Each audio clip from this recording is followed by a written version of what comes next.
and smears. And we all know how such investigations end, with inconclusive results. Meanwhile, Virginia's former governor, Terry McAuliffe, appearing to have a change of heart.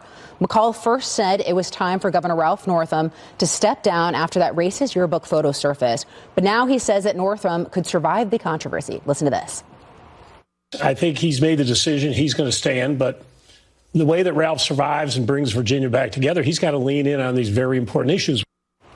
So, John, do you think that this apparent change of heart has to do with the fact that you have three top Democrat lawmakers in the state of Virginia that are all facing their own series of crisis? Well, and I don't know that Terry McAuliffe has actually changed, and I don't pretend to speak for him. I didn't pick that up as him changing his opinion so much as sort of pontificating what he ought to do if he decides to stay.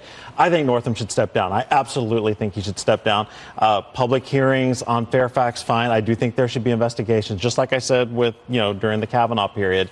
I thought there should be investigations then. I think there should be investigations now. And if he did something wrong, he should be held accountable. And if this is a false allegation, then the person making those accusations should also be held accountable. John, what do you think this is going to have an impact on, because there are state legislative races in 2019, this year in November for Virginia. What impact is this going to have in the electorate, do you think? Such a great question, and it's hard to know. I mean, obviously, every candidate, every Democratic candidate, on the trail is going to be asked, do you support him?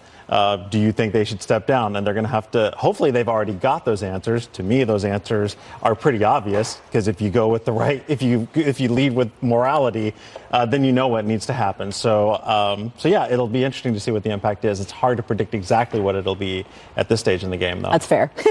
Emily, so you talked about in the last block about due process. In the Me Too era, I think that's sort of the biggest challenge that we face, right? In dealing with the alleged victims that come forward with accusations, but also providing due process for the accused. How best do we achieve that goal in this day and age?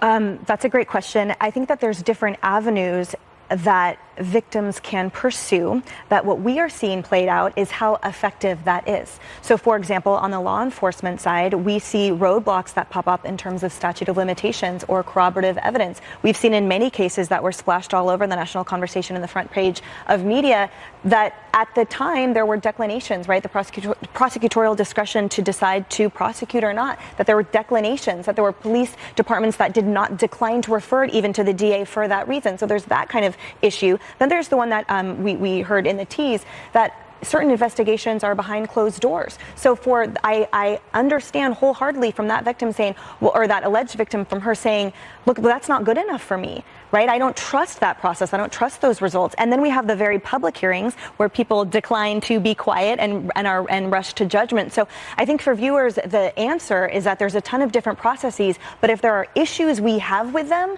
then those are legislatively able to be taken care of, right? And that's something that the voters in Virginia, to me, should take it upon themselves to participate in. Yes, let Ralph Northam, the governor of my home state, stay in that place. So now we can get back to his explanation of how infanticide would work in the state under the abortion law, because I think that that is a huge fear for a lot of Democrats, that he basically laid out something that they're not willing to discuss that will really, really unite people who are conservative in this country. Well, and just for the viewers at home, why that is important is because of these statewide legislative races that are up this November.